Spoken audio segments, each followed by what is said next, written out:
Hello friends, मैं हूँ राधा अग्रवाल और अपने यूट्यूब चैनल में मैं आप सभी का स्वागत करती हूँ। आज मैं आपके लिए लेकर आई हूँ क्लास 6 की इंग्लिश बुक न्यू इमेजेस का सेकंड चैप्टर, जो कि एक पोएम है इन मॉर्निंग ड्यू। उसका एक्सप्लेनेशन, हिंदी एक्सप्लेनेशन। तो मैं आपको एक एक वर्ड और एक एक लाइन का मीनिंग बहुत ही अच्छे से एक्सप्लेन करूँगी। तो चलिए मेरे साथ। और हाँ, अभी तक अगर आपने मेरे चैनल को सब्सक्राइब नहीं किया है या फिर पहली बार मेरे चैनल पे आए हैं, तो प्लीज़ मेरे चैनल को सब्सक्राइब कीजिए, ताकि आप इसी तरह के और भी वीडियोस मींस क्लास 6 की न्यू इमेजेस बुक के सभी चैप्टर्स के वीडियो वन बाय वन करके, और उनके क्वेश्चन आंसर्स के भी और एक्सप्लेनेशन के वीडियो भी आप देख सकें। तो जल्दी से मेरे चैनल को सब्सक्राइब कर दीजिए और बेल आइकन दबा दीजिए, ताकि आपको नेक्स्ट वीडियो डालते ही उसका नोटिफिकेशन मिल जाएगा और आप अपने नेक्स्ट चैप्टर को अच्छे से समझ पाएंगे। तो यहाँ पर पोएम पढ़ने से पहले हम ऑथर और पोएम के बारे में थोड़ा सा जान लेते हैं, क्योंकि जब हम चैप्टर का थोड़ा सा बैकग्राउंड जान लेते हैं तो हमें उसे समझने में बहुत आसानी होती है।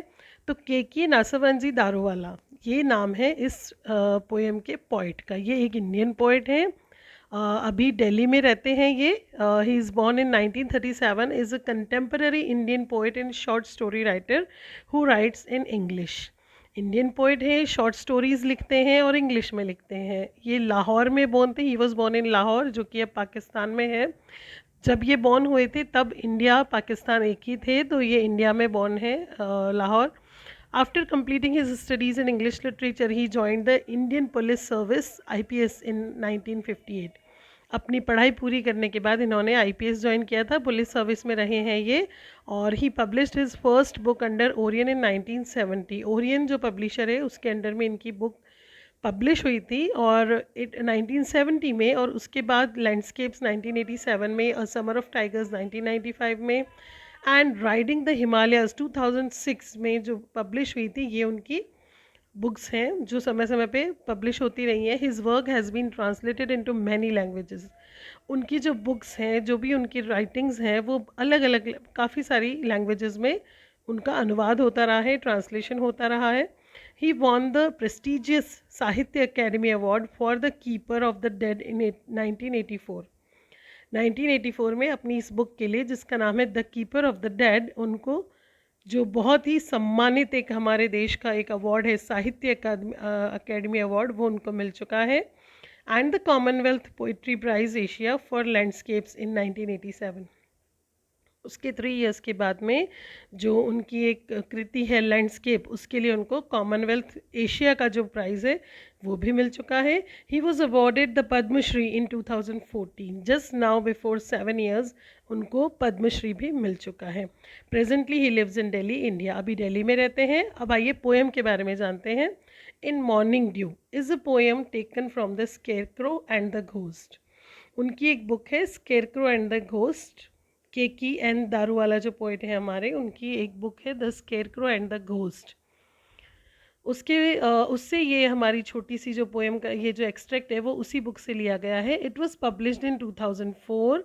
The poem is set in the world of nature. Nature में लिखी गई है। It shows the world through the eyes of a scarecrow. ये जो पोएम है ये हमें देखिए, सम आर इमेजिनेटरी पोएम। हर पोएम जो है वो ट्रू मीन्स लाइव या जो हमारे तथ्य होते हैं उन पे नहीं होती है। कविता और कहानियों का मतलब ही यही है कि वो कल्पना में होती हैं।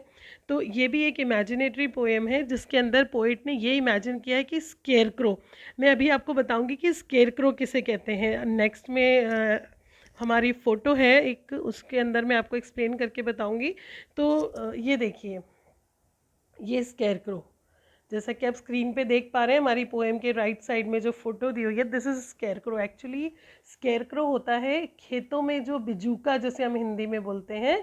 आपने कभी देखा होगा, जैसे ये अलग टाइप का है थोड़ा सा, हमारे यहाँ जो गाँवों में होता है इंडिया में, उसको कुर्ता और धोती वगैरह ऐसा कुछ पहना देते हैं और मटका रख के उसके ऊपर आइज़ और सब ड्रॉ कर दिया जाता है, एंड ऐसे घास फूस से हाथ और पैर बना दिए जाते हैं, और एक लंबे डंडे पे इस टाइप का एक पुतला सा बनाया जाता है जिसे बिजूका कहते हैं।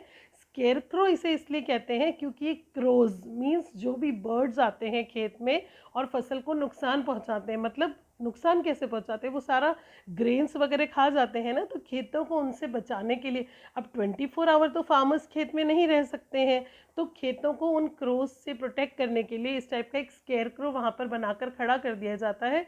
तो हवा के साथ और इसके कपड़े जो हिलते रहते हैं और ये वहाँ पे इस तरह से, तो क्रोज को लगता है कि यहाँ पे कोई है और वो डर के उस खेत में नहीं आते हैं, इसीलिए इसको बोलते हैं स्केरक्रो, यानी कि बर्ड्स को, क्रोज को, बर्ड्स को। क्रो यहाँ पे बर्ड्स के लिए कहा गया है, तो बर्ड्स को डराने के लिए जो बनाया जाता है उसे हम स्केयर क्रो बोलते हैं। तो इस पोएम में जो पोएट है उन्होंने वर्ल्ड को स्केयर क्रो की आइज से देखने की कोशिश की है।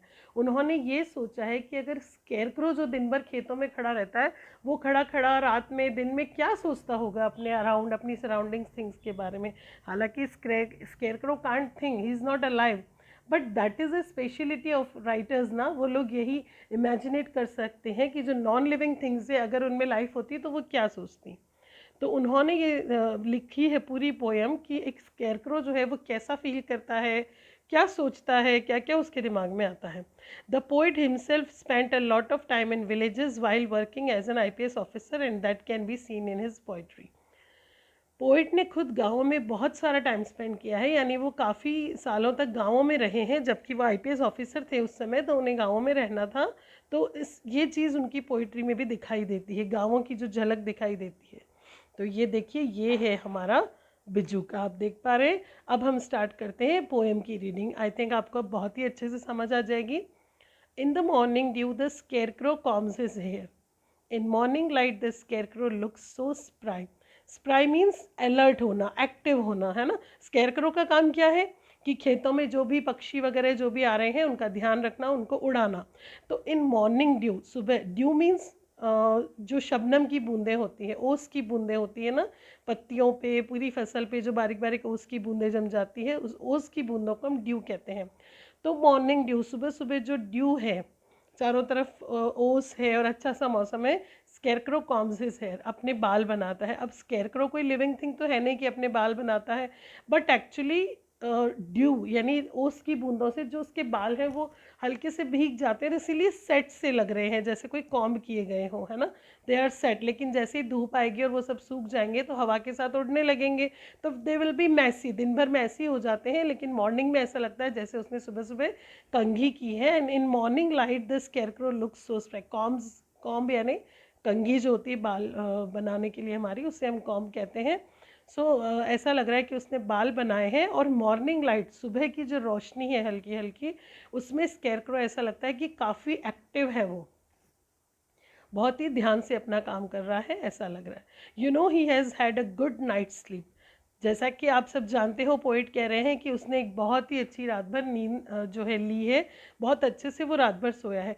मीन्स पोइट यहाँ पर कहना चाहते हैं कि जैसे हम लोग मॉर्निंग में एकदम से एक्टिव होते हैं ना, एकदम बहुत अच्छे से, जैसे आपको भी सब लोग बोलते हैं या हम लोग कि पेरेंट्स वगैरह हमें भी बोलते हैं कि मॉर्निंग में उठ के पढ़ाई करनी चाहिए, अच्छे से होती है, कोई भी काम ऐसा इंपॉर्टेंट सा हो तो मॉर्निंग में अच्छा होता है ना। योगा करते हैं हम सब और रेडी होके अपने काम पे लगते हैं, या स्कूल जाना हो तो कैसे जाते हैं, अच्छे से एकदम एक्टिव से। जब वापस आते हो आफ्टरनून में तो उतने एक्टिव होते हैं कि हम नहीं होते हैं ना। या फिर पापा, हम लोग जब बड़े, अगर हम ऑफिस वगैरह जाते हैं, like I am a teacher, तो जब मैं स्कूल जाती हूँ I am very much active in the morning, लेकिन जब दिन में आते हैं तब उतने एक्टिव हम नहीं रहते हैं। तो ऐसे क्योंकि हमने रात भर सोया होता है, तो इसीलिए हम वो रेस्ट के बाद एकदम एक्टिव होते हैं। In the same way scarecrow भी जो है वो सुबह सुबह बहुत ही अच्छी सी उसने रात भर नींद निकाली है और इसलिए बहुत ही सुबह सुबह वो एक्टिव दिख रहा है। He is now in a fitter state to spy on shouting monkeys and the porcupine. Monkeys, you know, बंदर, and porcupine is साही, एक छोटा सा क्रिएचर होता है, चूहे टाइप का, जिसका शेप होता है, थोड़ा बड़ा होता है वो, और उसकी बॉडी के ऊपर कांटे ही कांटे होते हैं, दैट इज कॉल्ड साही, porcupine. So he is now in a fitter state, अब वो बहुत ही उपयुक्त, एकदम सही सिचुएशन में है। स्पाई मीन्स किसी पे नज़र रखना, है ना। तो वो अब निगरानी करने के लिए बहुत ही अच्छी स्टेट में है, बहुत अच्छी सिचुएशन में है। किस पे निगरानी कर रहा है वो? चिल्लाते हुए बंदरों पे और पर्क्यूपाइंस पे। He gets to see everything all the time except his shadow which lazes about till the evening snuffs the fellow out. He gets to see everything all the time. पूरे टाइम वो हर चीज़ को देखता रहता है ना, बिकॉज वो वहाँ खेतों में खड़ा है तो जो भी उसको कुछ और करना तो है नहीं, he can't move, he can't do anything, बस वो अपनी जगह पे खड़ा देख ही सकता है केवल, है ना। तो वो देख रहा है बर्ड्स को, एनिमल्स को, मंकीज़ को, परक्यूपाइन को, जो भी बर्ड आ रहे हैं जा रहे हैं उससे डर रहे हैं, हर चीज़ को वो देखता है एक्सेप्ट मीन्स के अलावा। तो क्या चीज़ वो नहीं देख सकता है? उसकी शेडो को नहीं देख सकता है, जो कि बहुत ही आलसी है। आलसी है मीन्स शेडो को आलसी क्यों कहा गया है? लेजिस का मतलब होता है आलसी या बहुत ही मंद होना। देखिए स्कैरक्रो जो है एक पतला सा एक बना हुआ होता है और काफ़ी ऊंचाई पे थोड़ा सा बनाते हैं उसको, और उसकी जो शेडो है उसको वो नहीं देख पाता है, बिकॉज मुश्किल शेडो जो है उसकी वो एक तो कम पड़ती है, पतली सी हल्की सी, और फिर उसका फेस जो है एकदम सीधा होता है। जैसे कि आप देख रहे हो हमारी शेडो देखने के लिए हमें या तो झुकना होता है, थोड़ा सा नीचे देखना होता है, या फिर सामने कोई वॉल हो, कोई ऐसी चीज़ हो तो हम अपनी शेडो को सीधे खड़े होकर देख सकते हैं। स्कैरक्रो बेचारा सीधा खड़ा है, वो झुक नहीं सकता है, और आसपास पूरा खेती है, कोई वॉल वगैरह तो है नहीं, तो उसकी जो शेडो है वो अर्थ पे गिरती है, लेकिन वो थोड़ा सा हाइट पे है तो वो अपनी शेडो को देख नहीं पाता है। और शेडो को लेजी इसलिए कहा है फ्रेंड्स, क्योंकि लाइक हम लोग हमेशा मूव करते हैं, एनिमल्स हुए, हम हुए, तो हमारी शेडो जो है मूव करती रहती है, बट वो तो एक जगह खड़ा हुआ है, तो जैसे सन घूमेगा ऐसे उसकी शेडो जो है केवल बहुत धीरे धीरे सन के साथ हल्का सा घूमती है, तो इसीलिए उसकी शेडो को लेजिस कहा है कि वो सब कुछ देख सकता है पर अपनी लेजी सी शेडो को नहीं देख सकता है। Till the evening snuffs the fellow out, कब तक नहीं देख सकता है? शाम तक भी नहीं देख पाता है, जब तक कि शाम को evening snuffs the fellow out. Fellow means उसकी साथी केवल उसकी परछाई है जो सुबह से शाम तक उसके साथ रहती है। फेलो मीन्स साथी, और साथी कौन है? उसकी परछाई। तो till the evening snuffs the fellow out, snuff out मतलब बाहर निकाल देना, उसको उस चीज़ को रिमूव कर देना वहाँ से। तो जब तक शाम उसकी शेडो को स्नफ आउट नहीं कर देती है, जब देखो सुबह सुबह जब सनराइज़ होता है तो धीरे धीरे हमारी छाया पड़ने लगती है, फिर दिन में सबसे ज़्यादा लंबी पड़ती है, उसके बाद कम होते होते शाम तक जब थोड़ा अंधेरा होता है तो छाया पड़ना बंद हो जाती है। तो जब तक शाम उसकी छाया को बाहर नहीं कर देती है, यानी वहाँ से हटा नहीं देती है, तब तक वो अपनी छाया को नहीं देख पाता है, मतलब वो देख ही नहीं पाता है। Now we come to second stanza. Whether he sees the seasons come and go is a thing you and I may never know. अब आप और मैं ये कभी भी नहीं जान सकते हैं कि वो सीजन्स को आते जाते देखता है कि नहीं, उससे ये पता चलता है कि नहीं कि अब ये सीज़न, जैसे हमें तो पता होता है ना, लाइक अभी समर्स, अभी रेनी सीज़न आने वाला है, फिर हमें पता है कि रेनी के बाद विंटर्स आएगी, we know the you know that's continuation कि अब इसके बाद ये सीज़न आएगा, इसके बाद ये। But whether he sees the seasons, वो ये देख पाता है कि नहीं कि सीजन्स आ और जा रहे हैं, ये एक ऐसी चीज़ है जो मैं और आप कभी भी नहीं जान सकते हैं। हमें कभी पता नहीं चलेगा कि उस स्कैरक्रो को ये पता चल रहा है कि नहीं कि सीजन्स आते और जाते भी हैं। But busy as he is, he keeps an eye on all the bird traffic passing by. लेकिन वो कहाँ पर बिजी है? वो अपनी जो आँख है, यानी आँख रखने का मतलब निगाह रखना, निगरानी करना। तो वो जो भी बर्ड ट्रैफिक आता है, यानी कि जो भी बर्ड्स वहाँ से गुजरते हैं, पासिंग बाय, वहाँ से पास हो रहे हैं, उन सब पे वो अपनी निगाह रखता है और वो उसी काम में बिजी है। तो पता नहीं उसको सीजन्स का पता चलता है कि नहीं चलता है, क्योंकि वो तो अपने काम में बिजी है। Some questions always bother him, लेकिन कुछ क्वेश्चन है जो हमेशा उसको बॉदर करते हैं, परेशान करते हैं। कौन से क्वेश्चंस है वो? How seasons come and go, seasons कैसे आते जाते हैं। The way the seasons to and fro, वो तरीका जिससे कि टू एंड फ्रो मीन्स इधर उधर आना या जाना, तो वो कौन सा रास्ता है जिससे कि सीजन्स आते हैं और जाते हैं। ही doesn't know who is getting in summer, autumn और द स्नो, उसे कभी भी पता नहीं चलता है कि अब कौन सा सीज़न आने वाला है, अब समर्स आने वाली हैं या विंटर आने वाली है या ऑटम आने वाला है। स्नो, यहाँ पर विंटर के लिए स्नो वर्ड यूज़ किया गया है। Something he should surely know. अब देखिए ये क्वेश्चंस है जो उसे बॉदर करते हैं कि सीजन्स कैसे आते जाते हैं, कौन से रास्ते से आते जाते हैं, और कौन सा सीज़न अब आने वाला है। लेकिन कुछ चीज़ है जो कि वो श्योरली जानता है, ये सब क्वेश्चन तो नहीं जानता है, लेकिन एटलीस्ट एक चीज़ है जो वो जानता है। क्या जानता है? He knows he shivers in the cold and in the summer he will fry. उसे इतना ज़रूर पता होगा कि जो कोल्ड है, जो ठंड का टाइम है, उसमें वो शिवर करता है, यानी कपकपी हो जाती है उसको, और समर के अंदर वो फ्राई हो जाता है। अब फ्राई होने का मतलब ये तो नहीं कि रियली ऑयल में फ्राई हो जाता है। Fry means he feels so hot. तो उससे वो फीलिंग ज़रूर आती होगी कि यार अब मुझे ठंड लग रही है, अब मुझे गर्मी लग रही है, अब बारिश हो रही है तो मैं वेट हो गया हूँ पूरा, बट ही डजंट नो कि ऐसा क्यों हो रहा है, समर आ रही है कि विंटर जा रही है कि क्या हो रहा है। बट एक चीज़ जो उसे समझ में आती है वो ये, जो कि वो फील करता है, cold and hot. Do seasons come up from the ground और do they drop down from the sky, are questions that have bothered him. अब ये और क्वेश्चन है जो उसे बॉदर करते हैं कि ये जो सीजन है ये ग्राउंड में से कम अप करते हैं, ऊपर आते हैं, या फिर स्काई से ड्रॉप डाउन होते हैं, आसमान से नीचे गिरते हैं। ये जो सीज़न आते हैं ना, विंटर आती है, जो ये गर्मी आती है, जो ये ठंड आती है, ये कहाँ से आती है? ये जो ग्राउंड है, जो फील्ड है, जो अर्थ है, उसमें से निकल के ऊपर आते हैं, या आसमान में से नीचे की तरफ गिरते हैं? ये क्वेश्चन भी उसको बॉदर करते हैं, ये भी क्वेश्चन है जो उसे बॉदर करते हैं। आंसर, डू नॉट ड्रिबल इन। लेकिन जो आंसर है वो उसके दिमाग में, ड्रिबल मीन्स होता है बेटा बूंद बूंद टपकना, है ना, लीक होना, या इस तरह से ड्रिबल। तो आंसर, डू नॉट ड्रिबल इन, यानी कि थोड़े भी उसको आंसर नहीं पता चलते हैं इस चीज़ के, ज़रा ज़रा से भी। He doesn't know the answer. To keep questions out and answers in, he bolts his upper storeys door. यहाँ पर मैं आपको एक थोड़ा सा डिटेल में बताना चाहूँगी, अपर स्टोरीज डोर किसको बोलते हैं। अपर स्टोरी, लाइक देखो, आपने कभी हिंदी में सुना है कि ऊपर का माला खाली है। इफ़ समबडी डू समथिंग, बेवकूफ़ी और फुलिशनेस कोई करता है ना, तो हम उसे क्या बोलते हैं, अरे इसका ऊपर का माला खाली है। ऊपर का माला मीन्स अगर हम अपनी बॉडी को एक बिल्डिंग माने, तो जो हमारा सबसे ऊपर की जो स्टोरी है वो कौन सी है, हमारा हेड, है ना। तो ऊपर का माला खाली होने का मतलब हमारे पास हेड तो है पर अंदर से खाली है, यानी दिमाग नहीं है ना। तो अपर स्टोरी मीन्स हमारी बॉडी, अगर अपन पूरी एक बिल्डिंग माने तो सबसे ऊपर हेड। तो यहाँ पर किसका हेड, किसका अपर स्टोरी, उस स्कैरक्रो का head. So he bolts his to keep questions out and answers in. Questions को बाहर निकालने के लिए, और आंसर मतलब क्वेश्चन कब दिमाग से आपके बाहर जाते हैं, जब आपको उनका आंसर मिल जाता है। तो अपने क्वेश्चन से छुटकारा पाने के लिए और उनके आंसर सर्च करने के लिए वो अपनी अपर स्टोरी के गेट को, यानी अपने दिमाग को बहुत ज़्यादा बोल्ट करता है। बोल्ट करना यानी दिमाग को कसता है, दिमाग पे जोर डालता है कि यार कैसे, मतलब ये मैं सब पता लगाऊं। Then he wonders why on earth his head goes round in circles for.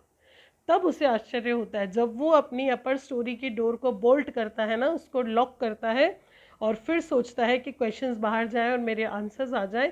तब उसे पता चलता है, उसे बहुत ही आश्चर्य होता है कि अर्थ के ऊपर, पृथ्वी के ऊपर, उसका जो सर है वो राउंड राउंड क्यों घूमता है सर्कल्स में। अब वो राउंड राउंड क्यों उसको घूमता हुआ लग रहा है, ये हम नेक्स्ट 2 लाइन्स में पढ़ते हैं। While seasons circle round and round, क्योंकि उसे लगता है कि सीजन्स जो है राउंड एंड राउंड, एक के बाद एक राउंड में आ रहे हैं। तो उसे लगता है शायद मेरे राइट साइड में समर होगी, पीछे की साइड ऑटम होगा, लेफ्ट साइड में विंटर होगी, फ्रंट साइड में जो है रेन होगा। तो उसे लगता है कि मेरा जो हेड है वो घूमता रहता है, कभी मैं इधर समर वाली साइड में देखता हूँ, है ना, his head goes round in circles for. तो उसे ऐसे लग रहा है कि सीजन्स जो है वो मेरे चारों तरफ है, इस तरफ विंटर है, इस तरफ समर है, इस तरफ रेन है, ऑटम है, ऐसे एक के बाद एक के बाद एक आते जाते हैं और मेरा सर जो है घूमता जाता है। Like oxen on a threshing floor, जैसे कि एक बैल जो है, जैसे कि बैल जो है वो एक नहीं, दैट इज प्लूरल। सो जो बैल है वो थ्रेशिंग फ्लोर पे घूमते रहते हैं। थ्रेशिंग फ्लोर क्या होता है, जब क्रॉप्स पूरी पक के तैयार हो जाती है तो उसके जो दाने होते हैं, है ना, जैसे गेहूं के दाने हैं, उसकी बालियों में से दाने निकालने होते हैं, तो उसके लिए थ्रैशिंग फ्लोर होता है। उसमें बैल जो है वो घूमता रहता है, और एक उसमें बंधा हुआ होता है जो धान के ऊपर घूमता रहता है बैल के घूमने से, और जिससे कि दाने और छिलके जो हैं वो अलग हो जाते हैं। तो उसको बोलते हैं थ्रैशिंग फ्लोर। तो कह रहा है कि जैसे थ्रैशिंग फ्लोर पे जो बैल होते हैं वो गोल गोल गोल गोल घूमते रहते हैं ना, वैसे ही मेरा जो हेड है, जो सर है, वो चारों तरफ घूमता रहता है, अर्थ पे चारों तरफ राउंड राउंड सर्कल सर्कल घूमता रहता है। और सीजन्स जो है वैसे ही, जबकि सीजन्स जो है वो सर्कल होते हैं, राउंड एंड राउंड। तो उसे ये लगता है कि मेरे सर के चारों तरफ अलग अलग सीजन्स हैं और मेरा सर घूमता रहता है और मैं ये सीजन्स को देखता रहता हूँ। तो है ना मज़ेदार स्टोरी। आई होप आपको वीडियो ज़रूर पसंद आई होगी। वीडियो को लाइक कर दीजिए, अपने फ्रेंड्स के साथ शेयर कर दीजिए और प्लीज़ मेरे चैनल को सब्सक्राइब करिए ताकि नेक्स्ट वीडियो का जो नोटिफिकेशन है आपको सबसे पहले मिल पाए। Thank you so much.